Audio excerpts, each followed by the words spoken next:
হাই বন্ধু বান্ধৱীসকল Jtech Assamese নামৰ YouTube চেনেলৰ আজিৰ এইটো অন্য এটা নতুন গুৰুত্বপূৰ্ণ ভিডিঅ'লৈ আপোনালোকক পুনৰ পৰা স্বাগতম জনাইছো বন্ধুসকল বহুতে ভাল খবৰ কিয়নো আসাম ডাইৰেক্ট ৰিক্ৰুটমেন্টৰ গেট 3 পদৰ যিসকল ব্যক্তিয়ে উত্তীৰ্ণ হৈছে সো তেওঁলোকৰ এতিয়া স্কিল টেষ্ট হ'ব বহু দিনৰ অন্তত এতিয়া স্কিল টেষ্টৰ ডেট মুকলি কৰি দিছে সো এই ডেটটো কেতিয়া আৰু লগতে কেনেকৈ আপোনালোকৰ স্কিল টেষ্টটো পাতিব তাৰে সম্পূৰ্ণ ডিটেইলছ এই ভিডিঅ'টোৰ জৰিয়তে আপোনালোকলৈ আগবঢ়াম তো বন্ধুসকল এই ভিডিঅ'টো আপোনালোকে শেষলৈকে চাই থাকিব তো বন্ধুসকল আসাম ডাইৰেক্ট ৰিক্ৰুটমেন্ট গেট 3 পদৰ যেটো স্কিল টেষ্টৰ নতুনকৈ নোটিছ জাৰি কৰিছে সেই নোটিছটো হৈছে এইটো তো ইয়াত সকলোখিনি ডিটেইলছ স্পষ্ট কৰি দিয়া আছে বন্ধুসকল এইখন নোটিছে সেবাৰ অফিচিয়েল ৱেবছাইটৰ পৰা জাৰি কৰিছে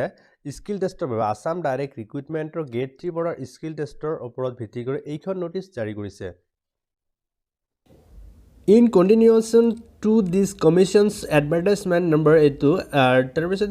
subsequent notice it is hereby informed to all the candidates who have qualified in the written examination that expect candidate to qualify for the post of stenographer and driver.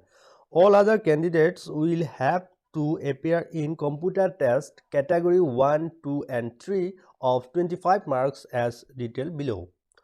So বন্ধুসকল ইয়াৰ দ্বাৰা লিখিত পৰীক্ষাত যোগ্যতা অৰ্জন কৰা সকলো প্ৰাৰ্থীক জনোৱা হৈছে যে ষ্টেনোগ্ৰাফাৰ আৰু ড্ৰাইভাৰৰ পদত উত্তীৰ্ণ প্ৰাৰ্থীৰ বাহিৰে সকলো প্ৰাৰ্থীয়ে 25 নম্বৰৰ কম্পিউটাৰ পৰীক্ষা কেটাগৰী 1 2 আৰু 3 ত উপস্থিত থাকিব লাগিব বুলি তলত ডিটেইলছ আপোনালোকক ইয়াত জনাই দিছে গোটেইখিনি ডিটেইলছ আপোনালোকক দিয়া আছে মই সকলোখিনি বুজাই দি আছো তো ইয়াত কেটাগৰী 1 ত কৈছে যে candidate qualified for the post having minimum qualification HSSLC or HSSLC in science তো ইয়াত যিসকল ব্যক্তি হায়াৰ সেকেন্ডাৰী পাস কৰা আছে সায়েন্স ষ্ট্ৰীমত আৰু আৰ্টছত ইয়াৰ বাবে কেটাগৰী 1 ত স্কিল টেষ্ট লোৱা হ'ব আৰু কেটাগৰী 2 ত দিয়া আছে candidate qualified for the post having minimum qualification bachelor degree যিসকল প্ৰাৰ্থী এপ্লাই কৰাৰ সময়ত মিনিমাম কোৱালিফিকেশন অৰ্থাৎ ন্যূনতম অৰ্হতা স্নাতক ডিগ্ৰী দি এপ্লাই কৰিছিল তেওঁলোকৰ কেটাগৰী 2 ত স্কিল টেষ্ট অনুষ্ঠিত কৰা হ'ব তো বন্ধুসকল কেটাগৰী 3 ত কৈছে যে candidate qualified for the post having minimum qualification bachelor degree with computer library science the schedule as well as detailed syllabus for each category of computer test will be available in the official website of SEBA www.sebaonline.org from 3 p.m. of 4th December 2022 বন্ধুসকল যিসকল ব্যক্তিয়ে grade 3 পদৰ যেটো degree level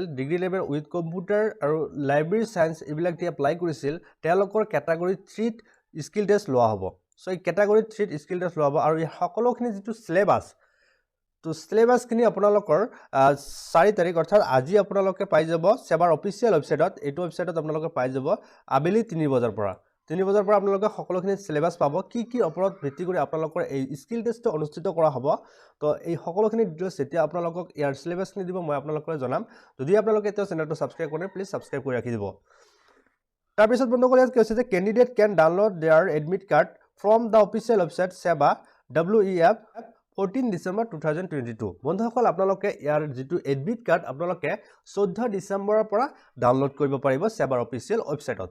তাৰ পিছত কি কৈছে বন্ধুসকল the details of skill test for the candidate who have qualified for the post of stenographer and driver will be notified later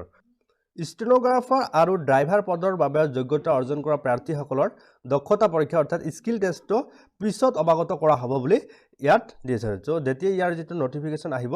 তেতিয়া আপোনালোকক মই ভিডিও বনাই জনাই দিম তো এটো পিছত হ'ব তো ইয়াৰ দ্বাৰা আমি কি বুজিব পাৰিলো বন্ধুসকল আমি আগতে ভাবিছিলো যে যিসকল ব্যক্তিয়ে যে এপ্লাই কৰা গ্ৰেড 3 এপ্লাই কৰাৰ সময়ত কম্পিউটাৰ দিয়া নাই তেওঁলোকৰ হয়তো কম্পিউটাৰ টেষ্ট নহব কিন্তু এতিয়া ইয়াৰ নোটিফিকেশন মতে আমি জানিব পাৰিলো যে যিসকল ব্যক্তিয়ে গ্ৰেড 3 পদত এপ্লাই কৰিছে সকলোৰে কম্পিউটাৰ টেষ্ট অনুষ্ঠিত কৰা হ'ব তো কেনেকুৱা ধৰণৰ হ'ব সেইভাবে ইয়াত কেটাগৰী 1 কেটাগৰী 2 আৰু কেটাগৰী 3 ভাগ কৰিছে যেতিয়া ইয়াৰ সিলেবাসটো আপোনালোকলৈ দিব এই সিলেবাসত আপোনালোকে সকলোখিনি ডিটেইলছ পাই যাব কি টপিকৰ ওপৰত আপোনালোকক কোৱেশ্চন খুদিব তো এইখিনি আছিল আজিৰ এই ভিডিওটোত যদি ভিডিওটো আপোনালোক ভাল লাগে তেনেহলে ভিডিওটোত এটা লাইক আৰু চেনেলটো সাবস্ক্ৰাইব কৰিবলৈ নাপাহৰিব ধন্যবাদ জয় হিন্দ জয় অসম